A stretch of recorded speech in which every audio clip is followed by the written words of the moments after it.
चेष्टा करने लगे, लेकिन पास में खड़ी हुई थी महाराज सुरुचि। सुरुचि का बड़ा आतंक था। राजा ने देखा, पहले तो ले भी लेते, लेकिन सुरुचि की ओर देखा, वो तो आंख टेढ़ी कर रही थी। हाँ, किसी किसी का महाराज घर में देवियों का बड़ा दबदबा होता है, थर थर कांपे पूर्ण नारी। हाँ हाँ, जैसे इसका था। उस देवी ने कहा, अरे बेटा तुम ये क्या कर रहे हो? क्या महाराज की गोद में बैठना चाहते हो? तो देखो ऐसे नहीं बैठ सकते हो। हाँ, यदि तुम्हें महाराज की गोद में बैठना है तो कुछ करना पड़ेगा। क्या करना पड़ेगा? जाओ जंगल में पहले भगवान की आराधना करो। भगवान नारायण प्रसन्न हो जाएं तो उनसे कहो, मुझे सुरुचि की कोख से जन्म दे दो, और फिर आकर के बैठो। अब सोचिए आप, कितनी लंबी यात्रा है। माने पहले तो तपस्या करें, भगवान प्रसन्न हो जाएं, माने भगवान की प्रसन्नता के बाद भी फिर नरक में जाना पड़ेगा। है? माने सुरुचि की कोख में आना, नरक में जाना। इतना बड़ा महत्व दे दिया अपनी कुक्षा को। ध्रुव वहां से क्रोध भरी मुद्रा में अपनी माता के पास आते हैं। माता ने देखा, आज हमारे बालक को कुछ कह दिया गया है, किसी ने कुछ कहा है। बालकों ने बताया, सुरुचि माँ ने ध्रुव को ऐसा ऐसा कहा है। तुरंत सुनीति सावधान हो गई, बेटा देखो सुरुचि ने कुछ गलत नहीं कहा है, उसने सही तो कहा है, तुम नाराज क्यों हो रहे हो? तुम ये समझते हो कि मैं महाराज की बड़ी महारानी हूं? अरे तुम्हारे समझने से क्या होता है, राजा तो हमको दासी भी नहीं समझता है। देखो सुरुचि के प्रति तुम्हारा जो रोष है उसे त्याग कर दो, भगवान की आराधना करो। ये उसने बात सच्ची कही है, इसे गांठ बांध लो। तमेव वत्साश्रय भृत्तवत्सलम मुमुक्षुभिर मृग पदाब्ज पद्यतम अनन्य भावे निज धर्म भाविते मनस्वस्थाप्य भजस्व पुरुषम। देखो भगवान के चरणों का आश्रय लो। ये राजा का सिंहासन क्या, भगवान प्रसन्न हो जाएंगे तो तुम्हें वह पद दे देंगे जो संसार में आज तक किसी को प्राप्त ना हुआ हो।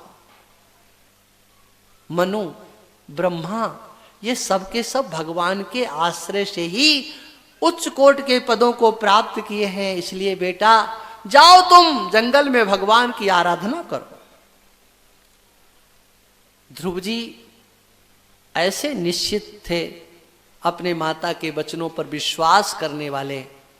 हाँ, सुनीति जैसी माता उपदेश करने वाली और ध्रुव जैसा बालक उपदेश को स्वीकार करने वाले। हाँ, ये जल्दी मिलेंगे नहीं। मां ने आज्ञा दी, ध्रुव निकल पड़े, नगर से बाहर निकले। नारद जी सामने से आ गए, देखने लगे, देखो ये छत्री बालक का तेज देखो, ये बालक है लेकिन फिर भी इसके हृदय में अपने सम्मान का कितना बड़ा स्वाभिमान का इसको ध्यान है। ये अपने माता के उन वचनों को सह नहीं पा रहा है। समझाने लगे, बेटा तुम तो अभी बालक हो, तुम्हारा क्या मान क्या सम्मान, अभी भगवान की आराधना करने का तुम्हारा समय नहीं है, तुम घर में चले जाओ और जब समय आए तो भगवान की आराधना करना। ध्रुव जी ने कहा कि आप हैं कौन ये बताओ। कहा मैं नारद। बोले नारद हो तो असली नारद हो कि नकली? बोले हमने तो ये सुना है कि नारद जिसे मिल जाते हैं उसको भगवान मिल जाते हैं, और आप मुझे उल्टा लौटा रहे हो। देखो एक बात आपको बताते हैं, मैं कोई आपका चेला नहीं हूं, मैं भगत नहीं हूं। ये आपका उपदेश मेरे हृदय में ठहर नहीं रहा है। माता के बाक बाणों से मेरा घट रूपी हृदय छिन्न भिन्न हो चुका है। यदि आप भगवान को प्राप्त करने का कोई उपाय बता सकते हो तो बता दें, अन्यथा मुझसे मेरे सामने से हट जाए। हाँ। आज नारद जी प्रसन्न हो गए। नारद ने कहा, बेटा उपाय तो तुम्हारी माता ने बता ही दिया है, इससे श्रेष्ठ और कोई उपाय नहीं है। जनन्याभीता पंथा सबई निःश्रेयसायते। तुम्हारा कल्याण उसी में है जो उपदेश तुम्हारी माता ने किया है। मैं तो केवल स्थान का निर्देश कर रहा हूं। यमुना के किनारे जाओ, वहां पर मधुबन नाम का एक स्थान है, जगह है। आज आप लोग जिसे मथुरा कहते हो ना, मथुरा, वहां पर पहले जंगल था। आज भी मथुरा में एक ध्रुव टीला नाम की जगह है। ऐसा कहते हैं कि यहां ध्रुव जी ने तपस्या की थी। वहां का वो जंगल मधुबन के नाम से जाना जाता। स्नान करके और फिर तुम भगवान का ध्यान करना। ध्यान इस रूप में करना कि भगवान आ रहे हैं, भगवान मेरे को वर मांगने के लिए कह रहे हैं, बेटा वर मांगो, वर मांगो, वर मांगो। बस ये ध्यान करना और द्वादशाक्षर मंत्र का जप करना। आप सब जानते हैं द्वादशाक्षर मंत्र। हम लोगों की परंपरा न तो मंत्रों को बोलने की है और न कीर्तन कराने की है।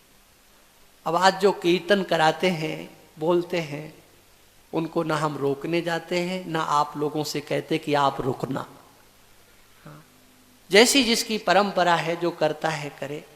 हम लोग तो शास्त्र की मर्यादा से बंधे हुए हैं।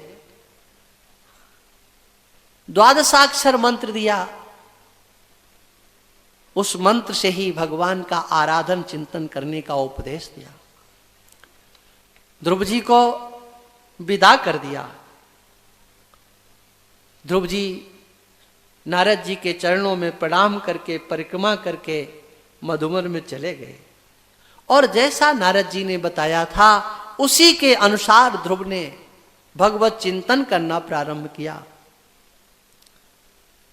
नारद जी ध्रुव को उपदेश करके, विदा करके और फिर राजा के पास पहुंच गए। राजा तो एकांत महल में औंधे मुंह पड़ा हुआ था। नारद जी ने आवाज दी, राजन किम ध्याय से दीर्घम मुखेन परिशुष्यता। तुम्हारा ये मुंह कैसे सूख रहा है? किसका चिंतन कर रहे हो? क्या तुम्हारा कुछ खो गया है? तुम कुछ प्राप्त करना चाहते हो? तुम्हारी ये मुख की कांति कहां चली गई है? अब तो राजा रो पड़ा। हाँ, रो पड़ा। भगवान, मेरा एक पुत्र था जिसका नाम ध्रुव, वो मेरी गोद में बैठना चाहता था, लेकिन मैं तो स्त्री का ऐसा गुलाम बना। हाँ, स्त्रेण ना करुणात्मना निर्व्यासिता पंचवर्षः सह मात्रा महान कवि।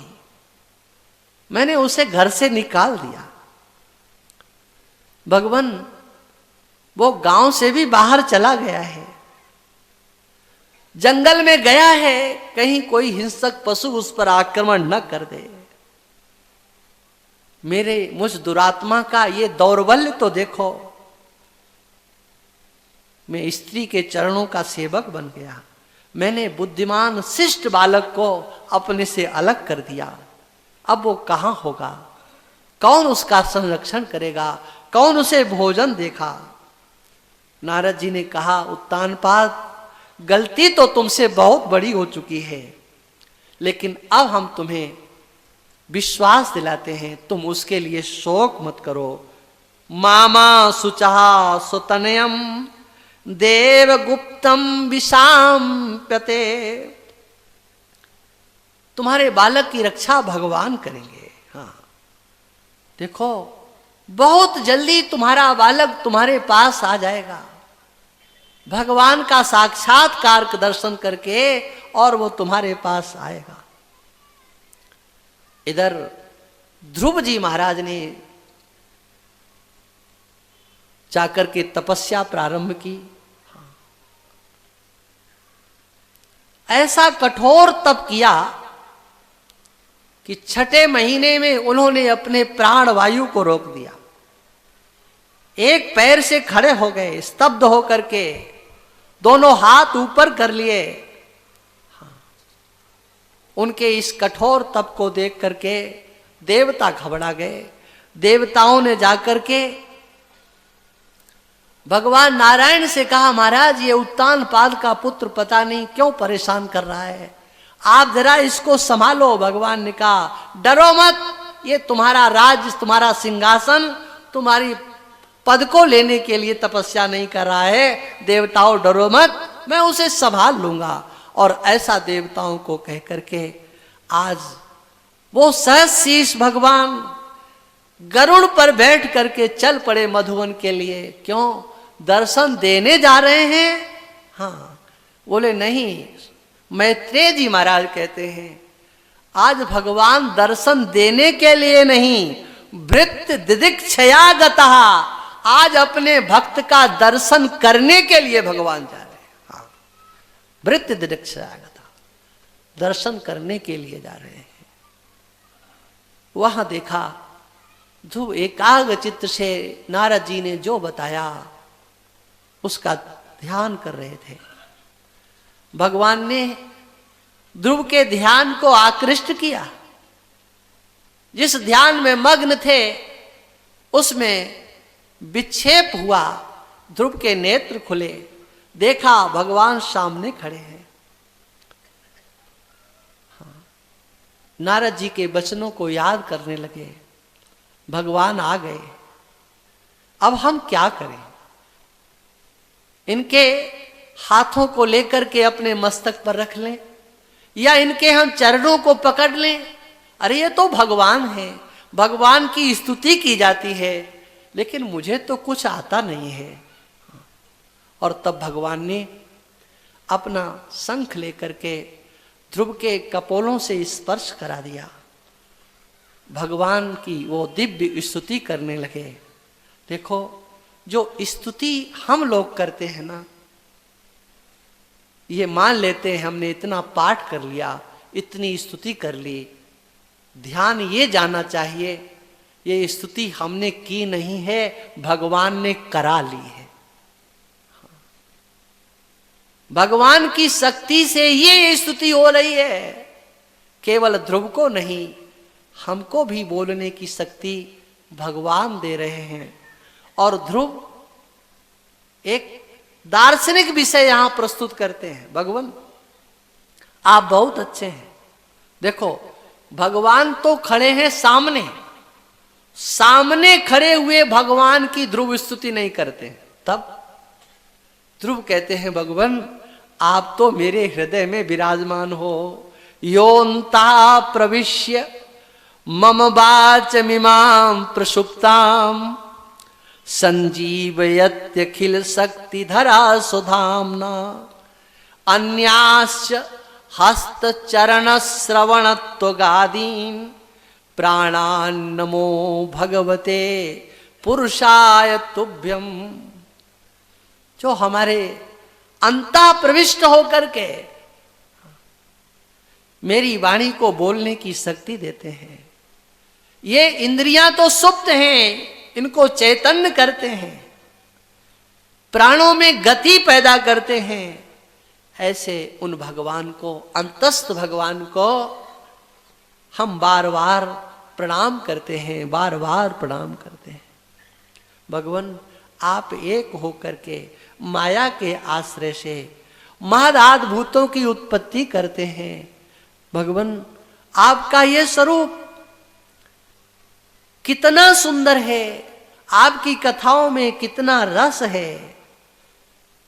वो भगवान की माया से छले जाते हैं जो संसार के भोगों के लिए यत्न किया करते हैं।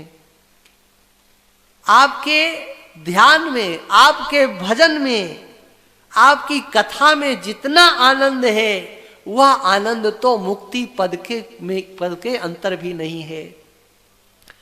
बार बार ध्रुव स्तुति करते हैं। भगवान ने ध्रुव की स्तुति को सुन लिया और कहा, देखो हमें ज्ञात है तुमने ये तपस्या क्यों की है।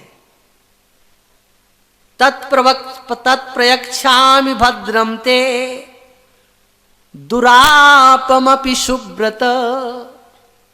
यद्यपि वह पद प्राप्त होना बड़ा कठिन है, लेकिन फिर भी मैं जान रहा हूं तुमने जो तप किया है उसके प्रभाव से तुम्हें वह पद प्राप्त होगा जो आज तक किसी को प्राप्त नहीं हुआ है। देखो अब तुम लौट करके अपने घर जाओ,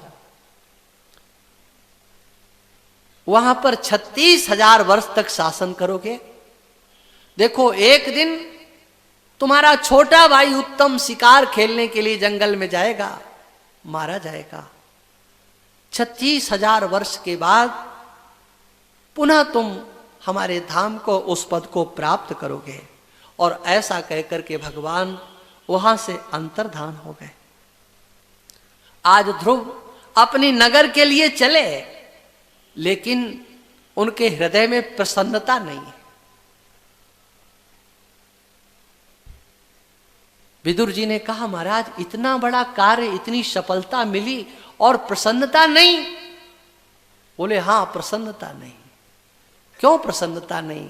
मैत्रेय जी कहते उनको अपनी स्थिति पर बड़ा ही निराशा हुई, बहुत दुख हुआ। वो स्थिति क्या थी? ध्रुव जिस समय भगवान का दर्शन कर रहे थे, उस समय सामने भगवान खड़े थे और उनको याद आ रही थी सुरुचि की। उनका विद्वेष शांत नहीं हुआ तपस्या से, भगवान के दर्शन से भी विद्वेष शांत नहीं हुआ। कहा था जाओ आराधना करो। हाँ। मातु सपत्ना बागबाणैर हृदय विध्यस्तुतान स्मरन।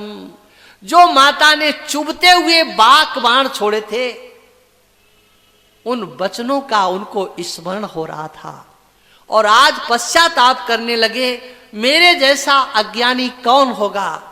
मैंने मुक्ति देने वाले उस भगवान से मुक्ति नहीं मांगी, एक पद मांग लिया, पद। हाँ। यदि वास्तव में निष्काम भाव से आज मैंने तपस्या की होती तो मेरे भगवान अपने गरुड़ पर बैठा करके अपने लोक को लेकर के गए होते। लेकिन मेरा दुर्भाग्य देखो, मैं सौतेली माता के बाग बाणों से व्यथित होकर के क्या मांग बैठा। हाँ। ध्रुव जी महाराज जब अपने नगर को आए, राजा को पता लगा आज पूरे नगर को सजा दिया गया। स्वयं राजा एक हथनी को तैयार करके सजा करके अगवानी करने के लिए चले गए। आज सुरुचि का भी वह द्वेष शांत हो चुका था।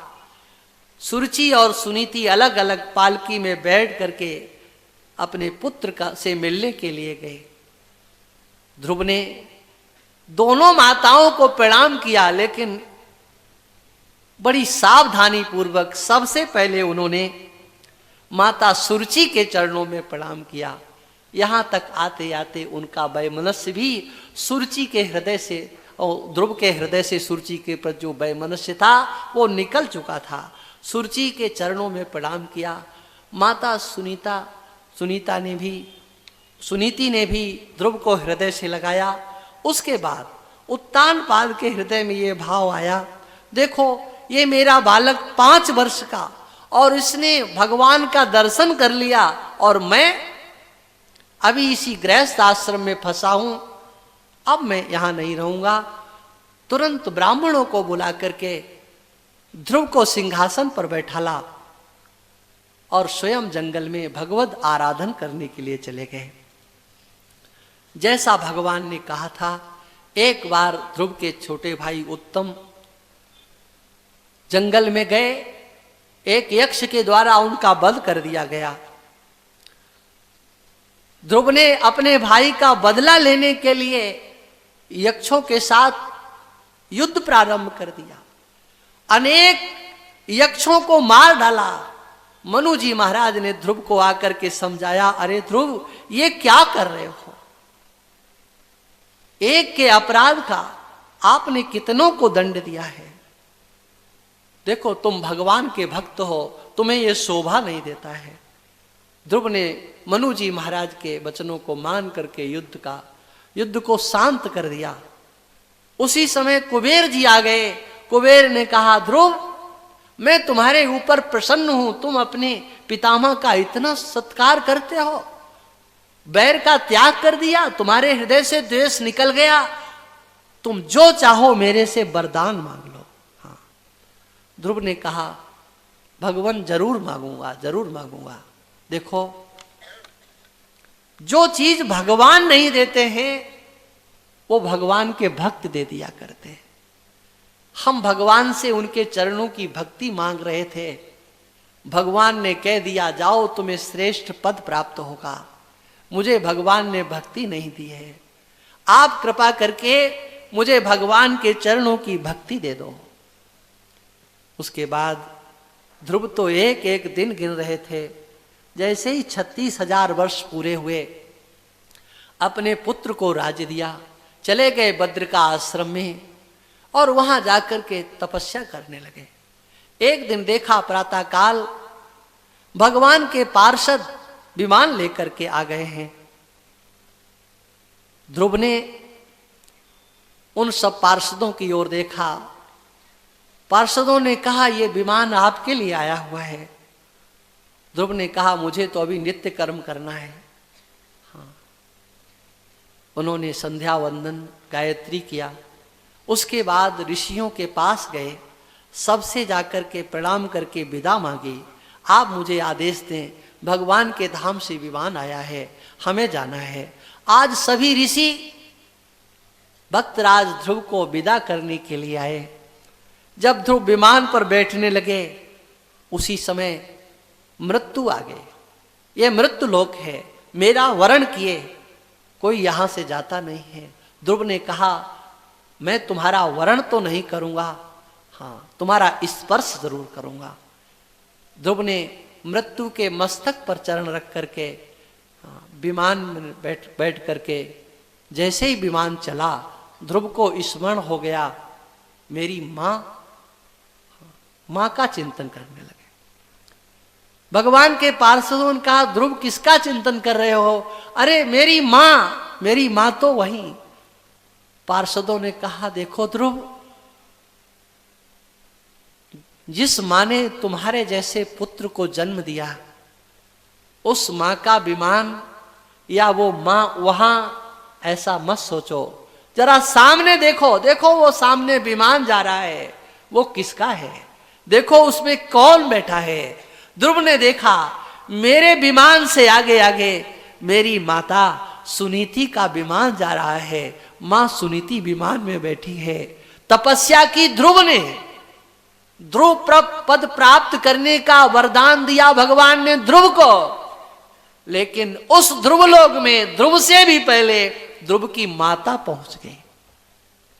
हाँ, माने जो उपदेष्टा होता है, सन्मार्ग का जो उपदेष्टा होता है, उसे भी वही फल और उससे ज्यादा फल प्राप्त होता है जो कर्ता को प्राप्त होता है। अब इससे आगे की जो कथाएं हैं हम लोग कल श्रवण करेंगे। नारायण नारायण श्रीमन नारायण नारायण नारायण, बोलो नारायण नारायण नारायण, भजमन नारायण नारायण नारायण, भजमन नारायण नारायण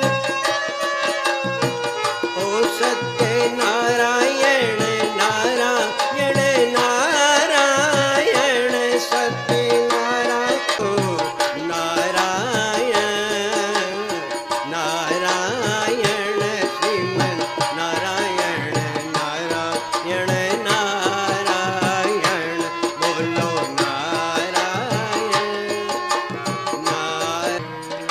सभी लोग आरती के लिए खड़े हो जाएं। ओम भूर्भुवः स्वः ओम ज्वालामालिन्यै नमः रत्नेश्वर्यै नमः ओम एतद्गुं हवेः प्रजननं मे अस्तु दशभिरग्गुं सर्वगणगुं स्वस्ताये आत्मसनि प्रजासनि पशुसनि लोकसन्यभयसनि अग्निः प्रजां बहुलां मे करोत्वन्नं वयो रेतो अस्मासु दत्ता। हरि ओम कर्पूरगौरं करुणावतारं संसारसारं भुजगेन्द्रहारं सदा वसन्तं हृदयारविन्दे भवं भवानी सहितं नमामि। श्री भागवत मुगत की दाता जगत की दाता भवसागर की नौका है जी राम मिलन का मौका है जी कृष्ण मिलन का मौका है जी। क्षीर सागर में सुतर गुणनंदन नाभि से कमल उपजायो है जी कमल उपजाय ब्रह्मा जी ने भेजा ब्रह्मा जी ने भेजा ब्रह्मा सृष्टि रचाई है जी।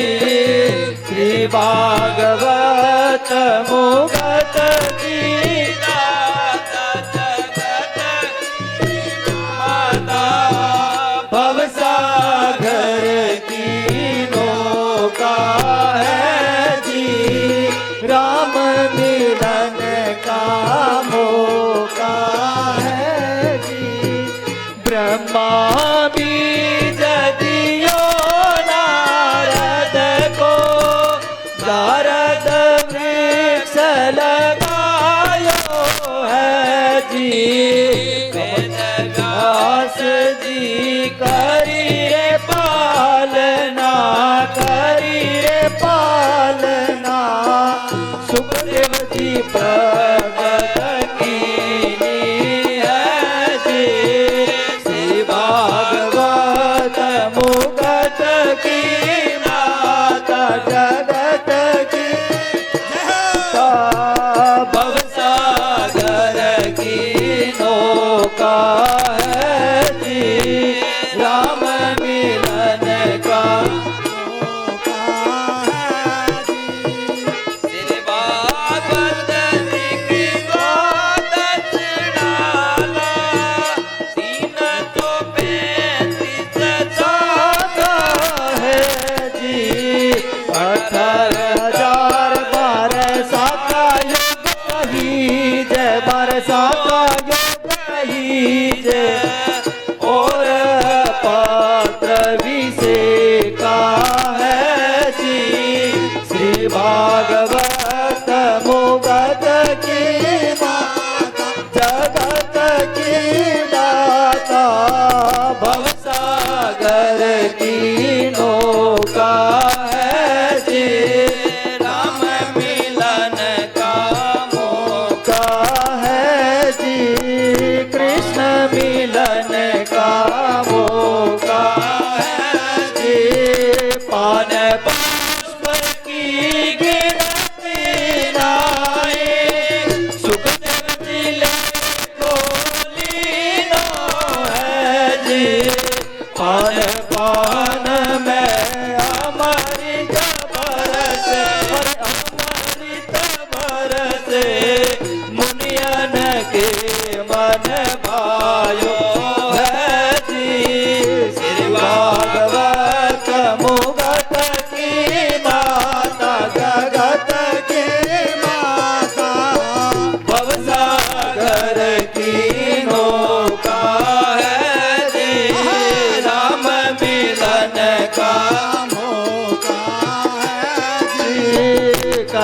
राजा परीक्षित सुनो सुखदेव जी, यकीन प्रगट की है जी। जिन बाची तिन मोह बताओ, जब मोह बताओ फिर नहीं पावा मौका है जी। श्री भागवत मुगत की माता, जगत की माता, भवसागर की नौका है जी।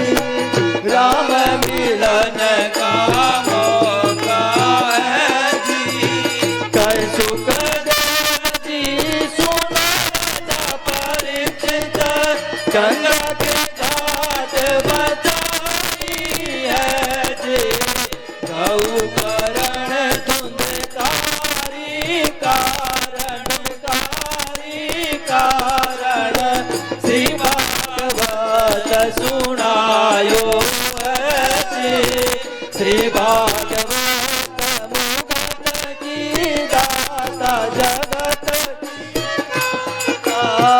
भवसागर की नौका है जी।